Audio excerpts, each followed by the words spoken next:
दोस्तों welcome to the channel. Thank you so much for tuning in. आज हम बात करेंगे मीटियोर 350 के बारे में। इसके पहले मैंने क्लासिक 350 पे वीडियो बनाया था, प्रोज एंड कॉन्स। 10,000 किलोमीटर के बाद कैसा एक्सपीरियंस रहा है और 10,000 किलोमीटर तक कैसा एक्सपीरियंस रहा है, क्या प्रॉब्लम आया है, उसके डिटेल्स मैंने कवर किया था इसके पहले वीडियो में। और मीटियोर 350 भी बहुत ज़्यादा डिमांडेड बाइक है इस टाइम पे, और हमारे चैनल में बहुत सारे मीटियोर 350 के ओनर्स हैं, तो उनसे बात करना और मेरा एक्सपीरियंस उनसे शेयर करना बहुत ज़रूरी है, ताकि वो भी अपना एक्सपीरियंस यहाँ पे कमेंट सेक्शन में बताए। चलो वीडियो शुरू करते हैं दोस्तों। Let us start the video with pros, मतलब अच्छी चीज़ों से हम स्टार्ट करेंगे, फिर उसके बाद मैं बुराई करूँगा। दोनों चीज़ों के बारे में आज मैं बताऊँगा। अगर आपको लगता है कि मैंने कोई पॉइंट मिस किया है तो आप बता सकते हो। अगर आपको लगता है कोई पॉइंट गलत है तो भी आप मुझे कमेंट सेक्शन में बता सकते हो। पहला चीज़ जो मुझे इस बाइक में बहुत ज़्यादा पसंद है वो है इसके गियर शिफ्ट्स और गियर बॉक्स। रॉयल एनफील्ड जब जे प्लेटफॉर्म के बेस पे एक बाइक लॉन्च किया था, वो था मीटियोर 350, तो मैंने एक्सपेक्ट किया था बहुत सारे चीज़ चेंज हो जाएंगे, स्पेशली वाइब्रेशंस इसमें कम होंगे, तो मैंने वो एक्सपेक्ट किया था। बट मुझे नहीं पता था कि मैकेनिकली ये बाइक इतना अच्छा स्मूथ फील होगा। गियर बॉक्स के मामले में, गियर बॉक्स में आपको हार्डली कोई फॉल्स न्यूट्रल्स देखने को मिलता है। गियर शिफ्ट्स बहुत स्मूथ है। आप स्पेशली जब गियर शिफ्ट करते हो आपको एक ऐसा फील आता है कि इंजन और गियर बॉक्स का जो कॉम्बिनेशन है वो बहुत बढ़िया है। जो भी मीटियोर 350 ओन करते हैं शायद वो इस बात को रिलेट कर पा रहे हैं, क्योंकि जो इसका गियर बॉक्स है ये काफ़ी ज़्यादा स्मूथ है। आप सिटी में चलाओ या हाईवे में चलाओ, आपको किसी तरह का प्रॉब्लम नहीं होगा गियर बॉक्स को लेकर। और ये प्रॉब्लम पुराने वाले यूसी इंजन्स के साथ होता था। गियर बॉक्स में कभी भी न्यूट्रल में नहीं लगता था और बहुत क्लंकी होता था, उतना स्मूथ नहीं होता था। मीटियोर का gear box is first class. Exhaust sound को लेके मीटियोर 350 के बारे में बहुत सारे लोग कुछ ना कुछ कमेंट करते रहते हैं, मैंने भी कमेंट किया है। बट मेरा मानना है कि मीटियोर 350 का जो एग्जॉस्ट है वो काफ़ी अच्छा है, क्योंकि कभी भी आप कोई टूरिंग बाइक लेते हो, बहुत ज़्यादा जब लाउड और इरिटेटिंग होता है तो आपका एक्सपीरियंस ख़राब होता है जब आप कहीं दूर जाते हो। मीटियोर 350 आप कभी टूरिंग करने का प्लान करते हो, आप सोचते हो कहीं दूर जाना है मुझे, तो आपको किसी तरह का इरिटेशन नहीं होगा, क्योंकि जो एग्जॉस्ट है वो काफ़ी रिफाइंड लगता है और आपको बहुत अच्छा भी लगता है। काफ़ी स्मूथ है, किसी तरह का आपको लाउड इरिटेटिंग साउंड नहीं आता है। क्लासिक से भी रिफाइंड है इसका एग्जॉस्ट नोट। मैं इंजन की रिफाइनमेंट की बात नहीं कर रहा हूँ, जो एग्जॉस्ट से जो साउंड निकलता है वो काफ़ी स्मूथ लगता है। उतना ज़्यादा थंप नहीं आपको फील होता है। और मैं मानता हूँ कि ये बहुत अच्छा डिसीजन है जो रॉयल एनफील्ड ने लिया है, क्योंकि जब आप टूरिंग करोगे ना आपको काफ़ी रिलैक्स्ड फील होगा चलाने में, और आपको जब एग्जॉस्ट का साउंड भी सुनाई देगा आप काफ़ी रिलैक्स्ड फील करोगे। एंड आई थिंक ये मुझे बहुत ज़्यादा पसंद है मीटियोर में। क्लच रिलीज़ एक्शन को लेके मैंने सारे जे प्लेटफॉर्म बाइक्स में हमेशा मैं बताता हूँ कि काफ़ी स्मूथ रहता है। आप जब बाइक चलाते हो तो पहला चीज़ क्या करते हो, ऑन करने के बाद आप फर्स्ट गियर में शिफ्ट करके क्लच को रिलीज़ करते हो। जो फील है, मतलब जब आपको बाइक मूव होने लगता है तो किस तरह का फील आता है आपको, क्या वो एग्रेसिव है, क्या स्मूथ है, ये बहुत ज़्यादा मैटर करता है सेगमेंट को लेके। फॉर एग्जांपल अगर मैं कोई स्पोर्ट्स बाइक चला रहा हूँ तो मुझे क्लच एक्शन काफ़ी एग्रेसिव लगना चाहिए और मज़ा आता है ये चीज़ को लेके। बट जब क्रूज़र बाइक की हम बात करते हैं या रेट्रो बाइक की बात करते हैं तो क्लच एक्शन काफ़ी स्मूथ होना चाहिए। बहुत लोगों का पहला बाइक भी है ये हमारे चैनल में इनफैक्ट। तो मुझे एक चीज़ इसमें बहुत पसंद आया वो है कि इसका जो क्लच एक्शन है ये काफ़ी ज़्यादा स्मूथ है। क्लच रिलीज़ करो, क्लच थोड़ा सा मतलब लाइट हो सकता था, वो मैं प्रॉब्लम्स में बताऊँगा, बट जो क्लच रिलीज एक्शन है, जैसे आप गियर शिफ्ट करते हो फर्स्ट गियर से सेकंड गियर से थर्ड गियर, या आप डाउन शिफ्ट भी करते हो, उतना एग्रेसिव डाउन शिफ्ट नहीं कर सकते क्योंकि इसमें स्लिपर क्लच नहीं है। बट जब आप आराम से शिफ्ट करते हो गियर तो क्लच का जो रिलीज है वो काफ़ी स्मूथ है, मतलब गियर रेशियोज जो है वो काफ़ी अच्छा है, और उसके ऊपर जो आपको स्मूथनेस फील होता है गियर शिफ्ट्स में वो भी बहुत अच्छा है। मैं आपको एक बात बोलूँगा, 100% मीटियोर के जो वेरिएंट्स है ना उसका कोई कंपैरिजन ही नहीं है। आप एक देख लो, एक चीज़ आप देखो, रॉयल एनफील्ड वालों ने जिस तरह से वेरिएंट्स को डिस्ट्रीब्यूट किया है कस्टमर के लिए, hats off to them. Fireball variant देखो और सुपरनोवा वेरिएंट देखो, उनमें इतना डिज़ाइन का डिफरेंस है, ऐसा लगता है कोई दूसरा बाइक है वो। तो जिन लोगों को फायरबॉल पसंद नहीं आता है वो जाके सुपरनोवा या स्टेलार खरीद सकते हैं। सुपरनोवा और स्टेलार थोड़ा सा क्लासी लगता है और जो फायरबॉल वेरिएंट है वो थोड़ा स्पोर्टी लगता है। तो सबके लिए एक वेरिएंट है। कोई भी ऐसा नहीं होगा जिनको डिज़ाइन पसंद नहीं आएगा, बोलेंगे मुझे कोई और कलर चाहिए या मुझे ये विंडशील्ड नहीं चाहिए, और आप फायरबॉल वेरिएंट लेने के बाद भी सारे एक्सेसरीज आप आपके बाइक में फिट कर सकते हो। तो रॉयल एनफील्ड की सपोर्ट की बात करें तो बेस्ट चीज़ लगता है मुझे आरी का, और वो चीज़ आपको मीटियोर में देखने को मिलता है। मुझे इस बाइक का रोड प्रेजेंस, जितने भी रॉयल एनफील्ड के बाइक्स है आज के टाइम पे अगर आप शोरूम में जाके खरीदने का प्लान करते हो, मुझे लगता है मीटियोर जितना अच्छा रोड प्रेजेंस कोई भी बाइक ऑफर नहीं करता है। अब लोग एग्री नहीं करेंगे क्योंकि ये डिज़ाइन के रिलेटेड है ना, बहुत लोगों को इसका डिज़ाइन पसंद आता है, बहुत लोगों को पसंद भी नहीं आता है। ये मीटियोर जो है ये CB350 जितना बड़ा नहीं है डायमेंशंस में, बट इस बाइक को आप रोड पे देखते हो तो ये बहुत बड़ा और काफ़ी इम्पोजिंग लगता है। इसका टैंक का डिज़ाइन, कलर के ऑप्शंस, ये सारी चीज़ आप इंक्लूड करोगे, इस सेगमेंट में सबसे इम्पोजिंग और सबसे बेस्ट रोड प्रेजेंस ऑफर करता है मीटियोर 350। और इस बात को आपको मानना पड़ेगा। अगर आप प्लान कर रहे हो खरीदने का, रोड प्रेजेंस को लेके आपको किसी तरह का प्रॉब्लम नहीं होगा। आप कोई भी वेरिएंट ले लो, फायरबॉल, स्टेलर, बट मैं मानता हूँ कि जो स्टेलर और सुपरनोवा वेरिएंट है ये ज़्यादा आपको रोड प्रेजेंस ऑफर करते हैं, क्योंकि जो फर्स्ट बेस वेरिएंट है वो थोड़ा बहुत थंडरबर्ड 350X जैसा लगता है। सो मुझे ये बहुत पसंद आया कि इसका जो रोड प्रेजेंस है वो बहुत बढ़िया है, क्योंकि पेंट का जो फिनिश है ना वो भी बहुत अच्छा लगता है। तो नेक्स्ट चीज़ की बात करें वो है इसका पेंट फिनिश और क्वालिटी। पेंट फिनिशिंग बहुत अच्छा है। जितने भी पेंट ऑप्शंस मैंने देखा रॉयल एनफील्ड में, काफ़ी अच्छे से उन्होंने काम किया है। तो आपको किसी तरह के ब्लेमिशेस या ऐसा नहीं लगता है कि रॉयल एनफील्ड वालों ने ठीक से काम नहीं किया है। इसमें काफ़ी अच्छा पेंट क्वालिटी ऑफर करता है मीटियोर। मैंने ये क्लासिक 350 में भी बोला है, और आने वाले रॉयल एनफील्ड के जितने भी बाइक्स है जो इस इंजन के साथ आएंगे उसमें मैं ये डेफिनेटली पॉइंट इंक्लूड करने वाला हूँ, वो है इसके राइडेबिलिटी। इस इंजन का जो राइडेबिलिटी है, मतलब गियर बॉक्स और इंजन का जो उन्होंने कॉम्बिनेशन डाला है इसमें, जो गियर रेशियोज ये मेंटेन कर सकते हो आप इस बाइक में, इस अनरियल, मतलब बेस्ट है। रिलैक्स करके चलाने का मन है तो रॉयल एनफील्ड से अच्छा बाइक आपको नहीं मिलेगा। रॉयल एनफील्ड मीटियोर स्पेसिफिकली, आप उसको मे बी आपका पहला बाइक है और आप 4th गियर चलाना चाह रहे हो 30-40 के स्पीड में, इंजन नॉक नहीं होगा। आपको कभी भी ऐसा नहीं लगेगा कि यार इंजन बंद होने वाला है, या आपको ऐसा एक फील नहीं आएगा कि इंजन में मुझे अब बार बार गियर चेंज करना पड़ेगा। इसके जो गियर रेशियोस इन्होंने जो किया है वो राइडेबिलिटी को बढ़ा देता है। ट्रैफिक में चलाने के लिए ये बहुत काम का चीज़ है, क्योंकि हमारे कंडीशंस में आपको कितना भी पसंद हो मतलब बाइक राइडिंग करना, बट जब आप ट्रैफिक में चलाते हो बार बार गियर चेंज करने में आपको प्रॉब्लम हो सकता है। इसलिए बहुत सारे लोग यहाँ पे स्कूटर खरीदते हैं। अगर आपको इस चीज़ से बहुत प्रॉब्लम होता है, आपको मीटियोर बहुत अच्छा लगेगा, क्योंकि इसके जो गियर रेशियोज़ है उन्होंने बहुत अच्छे से ट्यून किया है। तो किसी तरह का आपको तकलीफ़ नहीं होगा जब आप गियर शिफ्ट करते हो, क्योंकि आप रिलैक्स करके आपके एनवायरनमेंट और सराउंडिंग्स को एंजॉय कर सकते हो, क्योंकि इसमें आपको बार बार गियर चेंज नहीं करना पड़ता है। जो कंफर्टेबल सीट है उसमें बैठो, रिलैक्स करो, एक गियर पे लगा के आप पूरा दिन चला सकते हो। जितने एक्सेसरीज रॉयल एनफील्ड में है वो शायद कोई ब्रांड में नहीं हो सकता है, क्योंकि आप जैकेट ले सकते हो, हेलमेट ले सकते हो, ग्लव्स ले सकते हो, पैनियर्स ले सकते हो, इतने सारे एक्सेसरीज के ऑप्शंस है, और आप आपके बाइक को कस्टमाइज कर सकते हो, आप नाम लगा सकते हो उनके टैंक पे। मुझे नहीं लगता कोई भी ब्रांड इस तरह का एक्सपीरियंस ऑफर करता है कोई भी ओनर को। तो जब आप रॉयल एनफील्ड के बाइक खरीदते हो, you don't only get the product, you get into that space जो रॉयल एनफील्ड ने क्रिएट किया है उनके कस्टमर्स के। तो ये बहुत फायदा होता है आपका जब आप लॉन्ग टर्म के लिए रहने का सोचते हो, क्योंकि जिस तरह से रॉयल एनफील्ड अब उनके फीचर्स या प्रोडक्ट्स ऑफर कर रहा है कस्टमर्स को,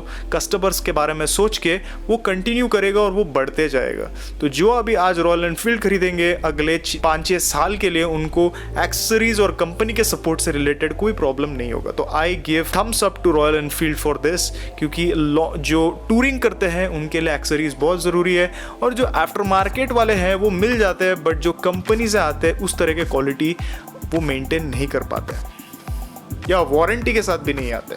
इस सेगमेंट का सबसे बेस्ट सीट आपको इस बाइक में मिलता है। थोड़े टाइम तक इसका कोई कंपटीशन नहीं था। एवेंजर को आप इसके साथ कंपेयर भी नहीं कर सकते, क्योंकि एवेंजर कम प्राइस में आता है एंड उसका एक अलग सेगमेंट है। बट मीटियोर 350 आज के टाइम पे रोडस्टर के साथ compete कर रहा है, और मैं मानता हूँ कि रोडस्टर से बहुत ज़्यादा बेटर है मीटियोर 350 के सीट्स। क्योंकि आपको ये सीट पसंद नहीं आते हैं तो आप रॉयल एनफील्ड को जाके बता सकते हो, वो आपको लो राइडर के सीट ऑप्शन ऑफर करेंगे। और जैसे आपको पता है रॉयल एनफील्ड के बाइक्स बहुत ज़्यादा बिकते हैं, तो आफ्टर मार्केट में आपको बहुत सारे अलग अलग सीट ऑप्शंस मिल जाएंगे। तो सीट की बात करें, कंपनी से जो फिट होके स्टॉक सीट आता है वो बहुत अच्छा है। इनफैक्ट सबसे कंफर्टेबल सीट लगा है मुझे। कोई भी बाइक में मैंने इतना कंफर्टेबल सीट एक्सपीरियंस नहीं किया है। Fit and finish and overall quality is above average. ये नहीं बोलूँगा कि इस सेगमेंट में सबसे बेस्ट क्वालिटी ऑफर करता है, ठीक ठाक क्वालिटी आपको ऑफर करता है। इसके क्वालिटी को आप पुराने वाले रॉयल एनफील्ड के बाइक से कंपेयर करोगे तो ज़मीन आसमान का फ़र्क है।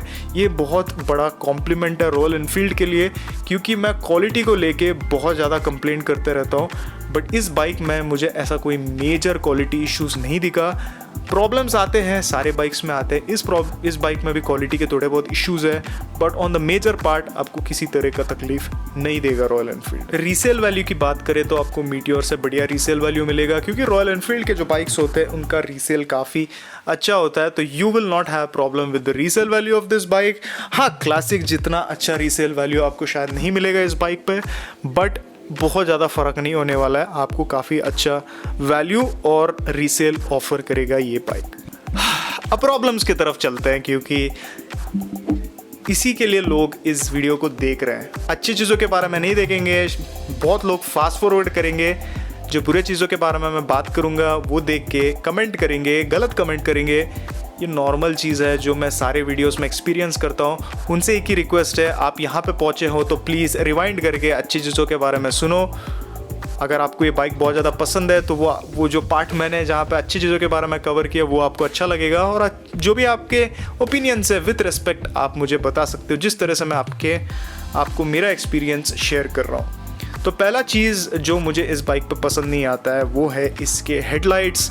मैं ये नहीं बोल रहा हूँ कि बहुत ही बेकार हेडलाइट्स है, एलईडी के एलिमेंट है, बट एलईडी यूनिट होता तो शायद अच्छा रहता। बट मैं मानता हूँ कि ये जो क्लासिक लुक है उस पर वो हैलोजन यूनिट देना चाहते थे, क्योंकि वो जो रेट्रो थीम है वो मेंटेन करना चाहते थे। मैं ठीक है, मैं समझता हूँ सिटी में ओके है, मैं ये नहीं बोलूँगा बहुत अच्छा है, बट हाईवे में किसी काम का नहीं है हेडलाइट, आपको ऑक्सिलरी लाइट लगाना पड़ेगा। सारे बाइक्स की यही हाल है अभी इस टाइम पे, बट मुझे लगता है कि ये सेगमेंट में बेस्ट हेडलाइट ऑफ़र नहीं करता है। And I think highway bike होने के बाद अगर ऑफ़र करता तो अच्छा रहता, बट आप इस प्रॉब्लम को अवॉइड कर सकते हो ऑक्सिलरी लाइट्स लगा के। सेकेंड चीज़ जो मुझे इस बाइक में पसंद नहीं आता है वो है इसके सीट्स में जो मूवमेंट आपको मिलता है। ये जो प्रॉब्लम है ये सारे क्रूज़र्स के साथ होते हैं, तो बहुत लोग बोलेंगे कि क्रूज़र बाइक में आप इसके बारे में क्यों बता रहे हो। बहुत लोग हैं जो इसके बारे में नहीं जानते और ये बाइक ख़रीद लेते हैं, और ख़रीदने के बाद उनको बहुत ज़्यादा तकलीफ़ होता है। मेरा काम है जो भी मुझे पता है, जो भी मैंने एक्सपीरियंस किया है वो आके शेयर करना। सीट में जब आप बैठते हो इसके, तो आपको वो एक जगह पर लॉक कर देता है, मतलब आप उस जगह से हिल नहीं पाते हो। जिस तरह से आप ये समझ लो कि जो ग्रिप लेवल से इसके सीट के वो बहुत ज़्यादा है, मतलब आप जिस जगह पे बैठ जाते हो वहाँ पे आपको सीट्स ग्रिप कर लेता है बहुत स्ट्रॉन्गली। अब आपको ऐसा लगता है कि आप मूव नहीं कर पाते हो ज़्यादा। ओके, आप अगर मूव करोगे तो आपको अनकंफर्टेबल लगेगा। ये सारे क्रूज़र बाइक्स का स्टैंडर्ड होता है, जहाँ पे आप जिस जगह पे बैठते हो वहाँ पे वो आपको लॉक कर देता है। तो मे बी अगर एक पॉट होल आ जाता है, आपको खड़े रहना है, क्योंकि यूजुअली हम करते हैं, हमारे रोड्स तो वैसे ही है, तो वहाँ पे आपको खड़े रहने का मन करता है तो आप खड़े नहीं रह सकते हो, क्योंकि जो फुट पेग्स है वो फॉरवर्ड सेट है। अगर आपका जो सोल पर्पज़ है वो आपको सिटी में ही चलाना है, हाईवे में ज़्यादा चलाना नहीं है, क्लासिक की तरफ जाओ या हंटर भी देख सकते हो। इनफैक्ट आप वहाँ पे आप खड़े रह सकते हो फुट पेग पे, और आप मूव कर सकते हो सीट में आगे पीछे। मीटियोर में थोड़ा प्रॉब्लम होता है, बट अगर आप यूज्ड टू हो जाते हो इस चीज़ से, आपको बैक के रिलेटेड कोई प्रॉब्लम नहीं है और सिटी में चलाना है आपको, तो आप खरीद लो, कोई प्रॉब्लम नहीं है। बट आपको बस मैं ये एक चीज़ इन्फॉर्म करना चाहता था। अब इस पॉइंट को मैं मेंशन नहीं करना चाहता था, बट मैं करने वाला हूँ क्योंकि मुझे एक पॉइंट बताना है। इस बाइक में हीटिंग इश्यूज़ है, और बहुत सारे कस्टमर्स मुझे हमेशा मैसेज करते रहते हैं कि मीटियोर में मेरे को हीटिंग इशू हो रहा है, मुझे क्या करना चाहिए, इस चीज़ को कैसे अवॉइड करना चाहिए। क्योंकि मैं हमेशा बोलते आया हूँ कि हीटिंग है बट उतना ज़्यादा नहीं है जिससे आपको तकलीफ़ होता है, बहुत आराम से आप इसको चला सकते हो, ओवर हीटिंग नहीं होता है। बट कस्टमर्स आके मुझे बहुत सारे मैसेजेस सेंड करते रहते हैं, और जो भी मैसेजेस आए जिनको मैं रिप्लाई नहीं कर पाया हूँ, आई होप आप इस मैसेज को, इस वीडियो को अच्छे से देख लो। क्योंकि एक चीज़ आपको बताऊं कि पहले 2-3 सर्विस तक ये इंजन हीट होता है।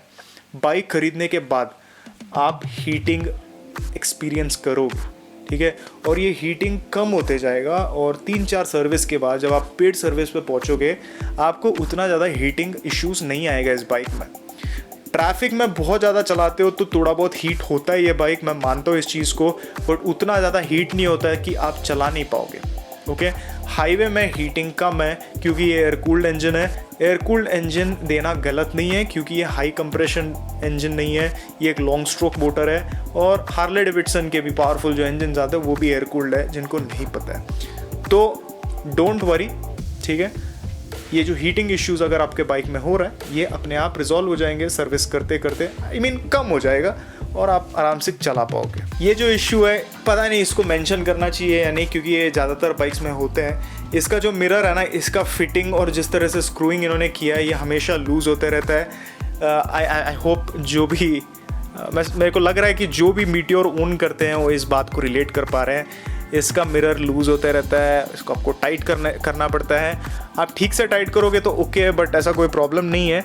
बट ये तो सारे बाइक्स में होते ही है, ये कोई बहुत बड़ा इशू नहीं है। बट जस्ट मैं बताना चाह रहा था क्योंकि ऐसे भी पॉइंट्स है जो मुझे ओनर से आए हैं और उसको भी मैंने यहाँ पे इंक्लूड किया है। तो ये भी एक इशू था जो एक ओनर ने मुझे बताया था और पूछ रहे थे कि इसको कैसा रिजॉल्व करना है। तो ये एक इशू है और ये मेजर इशू नहीं है। आप एक बार टाइट करोगे या ज़्यादा मूवमेंट नहीं करते रहते हो तो आपको किसी तरह का प्रॉब्लम नहीं होगा। इसके ब्रेक्स अच्छे नहीं हैं, शायद मैंने इसके पहले भी आपको बोला है। ओके है, क्रूज़र बाइक है, वेट ठीक ठाक मैनेज कर लेता है, बट जब आप इसके ब्रेक्स यूज़ करते हो तो वो आपको स्टॉपिंग पावर और जो कॉन्फिडेंस आना चाहिए वो नहीं आता है। एंड आई थिंक ब्रेक्स को लेके रॉयल एनफील्ड को और भी इम्प्रूव करना चाहिए। ABS ठीक से काम करता है, बहुत जल्दी किक इन नहीं करता है, दैट्स गुड, बट जो ब्रेकिंग एफिशिएंसी है वो थोड़ा कम है, और जो ब्रेक फेड है वो भी आपको देखने को मिलता है। तो आई थिंक ब्रेक्स थोड़े से इम्प्रूव हो सकते हैं। जो बाइकिंग करते आ रहे हैं, बहुत सारे बाइक्स चला चुके हैं, उनको ये डिफरेंस ज़रूर वो नोटिस करेंगे। अगर वो कोई भी रॉयल एनफील्ड का बाइक चलाते हैं, ब्रेक्स इम्प्रूव हो सकता है। हंटर अभी जो मैंने रिव्यू वीडियो पोस्ट किया था वहाँ पर मैंने ब्रेक्स को इम्प्रूव होते हुए देखा है, बट वो ब्रेक्स इम्प्रूव नहीं हुआ है, वेट कम हुआ है और बाइक का थोड़ा बहुत डायनामिकली थोड़ा इम्प्रूव हुआ है, इसीलिए वो ब्रेकिंग्स बेटर लगे। बट मीटियोर के ब्रेक्स थोड़े से इम्प्रूव हो सकते हैं। पावर की बात करें तो पावर काफ़ी लीनियर है, आपको टॉप एंड ठीक मिलता है, बट आई थिंक और ज़्यादा स्ट्रॉन्ग होना चाहिए था टॉप एंड, कंसिडरिंग ये एक टूरिंग बाइक है। बट ओवरऑल जो परफॉर्मेंस है वो एडिक्वेट है, मतलब आप अगर कोई परफॉर्मेंस के लिए बाइक ले रहे हो तो आप इस बाइक से दूर रह सकते हो, क्योंकि आपको वो किक नहीं आता है या आपको वो एक्सेलरेशन नहीं मिलता है जो आप चाहते हो।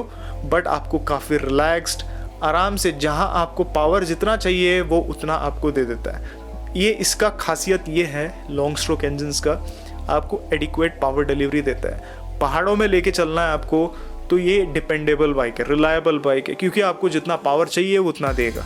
बाकी बाइक जैसा नहीं है कि एकदम पावर देता है पर्टिकुलर RPM में, बट ऐसे बहुत सारे एरियाज है जहाँ पे वो इंजन स्ट्रगल करता है। रॉयल एनफील्ड के बाइक्स कहीं भी स्ट्रगल नहीं करते हैं, एडिक्वेट पावर जहाँ देना है वो दे देता है। इंजन के जो वाइब्रेशंस है वो आप फील कर सकते हो, जैसे मुझे सारे रिव्यूअर्स मैं देखता हूँ वो बोलते हैं कि इसमें वाइब्रेशन नहीं है, वाइब्रेशन फ्री है। नहीं, वाइब्रेशंस है, हमेशा मैं बोलता हूँ रॉयल एनफील्ड के बाइक में वाइब्रेशंस है हायर RPM में। पुराने वाले बाइक्स को आप कंपेयर करते हो तो वाइब्रेशंस बहुत कम है, और ये बहुत बड़ा कॉम्प्लीमेंट है रॉयल एनफील्ड के लिए। बट अगर आप इस बाइक को ज़्यादा रेव करते हो, जो आपको करना नहीं चाहिए, ये एक लॉन्ग स्ट्रोक इंजन है, इसको प्यार से आपको चलाना चाहिए और जल्दी अपशिफ्ट करना चाहिए। बट अगर आप करना सोचते हो तो आपको वाइब्रेशंस फील होंगे। बट प्रॉब्लम ये है, ट्रिपल डिजिट स्पीड्स जब आप पहुँचते हो तो वाइब्रेशंस आपको फील होते हैं।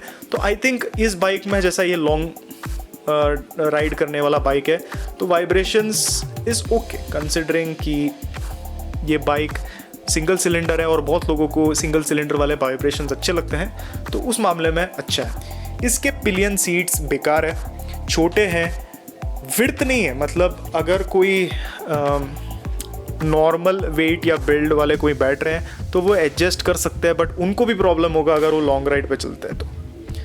बट जिनका बिल्ड हैवी है उनको तकलीफ़ ज़रूर होने वाला है ये वाले सीट पे। छोटा सीट है और उसके ऊपर वो बैकरेस्ट भी आ जाता है, तो पीछे वाले सीट जो एरिया है वो भी ये ज़्यादा कवर कर लेता है और जो विड्थ है वो भी ज़्यादा नहीं है। तो जो हैवी बिल्ड वाले हैं उनको तकलीफ़ ज़रूर होने वाला है इसमें लॉन्ग राइड पे अगर वो जाना चाहते हैं या करना चाह रहे हैं, जो उसी के लिए तो बना है ये बाइक। और उस मामले में आई थिंक रॉयल एनफील्ड को डिज़ाइन चेंज करना चाहिए था, सीट का थोड़ा सा कंफर्टेबल सीट ऑफर करते तो बहुत फ़ायदा होता। बट देख लो, अगर आप बाहर कर सकते हो, कुछ चेंजेस कर सकते हो तो कर लीजिए, क्योंकि इसके सीट्स उतने अच्छे नहीं हैं। अब टैपेट नॉइज़ के बारे में बात करना चाहूँगा मैं। टैपेट नॉइज़ जो आप बहुत सारे मीटियोर के ओनर्स बोलते आए हैं, ये टैपेट नॉइज़ कम हो सकता है इसको आप प्रॉपरली इंजन ऑयल चेंज करते रहो टाइम पे।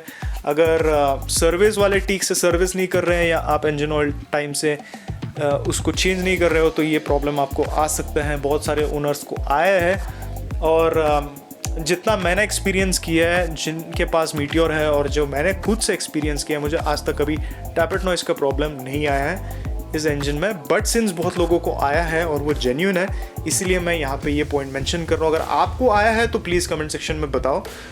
मैं ये भी जानना चाहूँगा कि जो लेटर बैचेस हैं जो आज रॉयल एनफील्ड सेल पे हैं, क्या उसमें भी ये प्रॉब्लम है या उन्होंने रेक्टिफाई किया है, या जो पुराने जो फर्स्ट बैच वाले हैं उनको ये प्रॉब्लम हो रहा है, तो प्लीज़ आप कमेंट सेक्शन में मुझे बता दीजिए। स्विच गियर का क्वालिटी एवरेज है, मैं ये नहीं बोलूँगा कि बहुत अच्छा है। I think finishing is okay, किसी तरह का ऐसा प्रॉब्लम नहीं होगा आपको, बट सेगमेंट बेस्ट तो नहीं है। इस सेगमेंट में और भी अच्छे स्विच गियर क्वालिटी आपको मिलेंगे, तो average, it's okay, good. Clutch hard है, सिटी में स्पेशली जब आप चलाते हो आपको क्लच हार्ड फील होगा। इसमें अगर वो स्लिपर क्लच देते तो बहुत फ़ायदा होता। देखो, अगर आप कोई नॉर्मल बाइक चलाते आए हो, मे बी 200 सीसी का बाइक विदाउट स्लिपर क्लच, आपको उतना डिफरेंस पता नहीं चलेगा। बट अगर आप CB350 चलाते हो या ESD चलाओगे तो वहाँ क्लच लाइट है, यहाँ पे क्लच बहुत हैवी है उसके कंपैरिजन में। सिंस हम सेगमेंट की बात कर रहे हैं, सेगमेंट में आप के पास इतना पैसा रहता है और उन पैसों में आप के पास 2-3 ऑप्शन है और उन 2-3 ऑप्शन को कंपेयर करना ज़रूरी है, ठीक है, क्योंकि बहुत सारे लोग दूसरे जो 2 ऑप्शन है वो भी कंसिडर करना चाहेंगे। वहाँ पे आपको स्लिपर क्लच मिलता है तो क्लच लाइट है, यहाँ पे थोड़ा सा हार्ड है। लास्ट प्रॉब्लम, आई नो ये लास्ट प्रॉब्लम बताने के पहले मैंने बहुत सारे पॉइंट्स मिस किया है फॉर श्योर, क्योंकि याद नहीं रहता मेरे को। मैंने नोट करके रखा है या नोट करके रखा और बहुत बोल रहा हूँ क्योंकि मैं भूल जाऊँगा। इम्पॉसिबल है मेरे को सब चीज़ याद रखना, तो नोट करना ज़रूरी है। बट जो पॉइंट्स मैंने मिस किया कमेंट सेक्शन में बताओ, या जो आपको लगता है मैंने जो बोला है वो गलत है तो प्लीज़ आप मुझे बता दीजिए। लास्ट पॉइंट है कि ये बहुत ज़्यादा ओवर प्राइस्ड है और इस बात से मैं जितने भी पॉइंट्स बोला हूँ ऊपर, उससे बहुत लोगों को प्रॉब्लम हो सकता है, बट इस चीज़ को लेके सब एग्री करेंगे कि इसका जो प्राइसिंग है वो बहुत ज़्यादा है और बढ़ते जा रहा है। और मुझे लगता है कि जब लॉन्च हुआ था ठीक था प्राइसिंग, बट टाइम से मतलब अब इस टाइम पर आप देखोगे तो इट्स वेरी एक्सपेंसिव। मतलब प्राइस रॉयल एनफील्ड वालों ने बढ़ा के रखा है इतना। तो क्या मैं ये बाइक रेकमेंड करूँगा? ज़रूर रेकमेंड करूँगा। इसमें बहुत सारे मैंने वीडियोस बनाए हैं, रिव्यू वीडियो भी बनाया है, वो देख लीजिए। ये बाइक ख़रीदने के पहले मैं नहीं जानता हूँ कि मीटियोर का वैल्यू क्यों कम हो रहा है हंटर और क्लासिक लॉन्च होने के बाद, क्योंकि ये one of the best bike है इस सेगमेंट में और ये ओनली क्रूज़र बाइक है। मैं आज भी रॉयल एनफील्ड के डीलरशिप में जाता हूँ वहाँ से बात करने के लिए लोगों से और मैनेजर से, तो वहाँ पर अभी भी देखता हूँ कि कोने में पड़ा रहता है मीटियोर और लोग आते हैं मीटियोर के ऊपर बैठ के देखते हैं क्योंकि वो काफ़ी अट्रैक्टिव लगता है। बहुत अच्छा बाइक है दोस्तों, अगर लेने का प्लान कर रहे हो तो ले लीजिए। अगर कुछ भी और पूछना है आपको आप पूछ सकते हो मुझे। मैं फिर से मिलना चाहूँगा आपसे। Take care, always ride safe, wear your helmet, bye bye.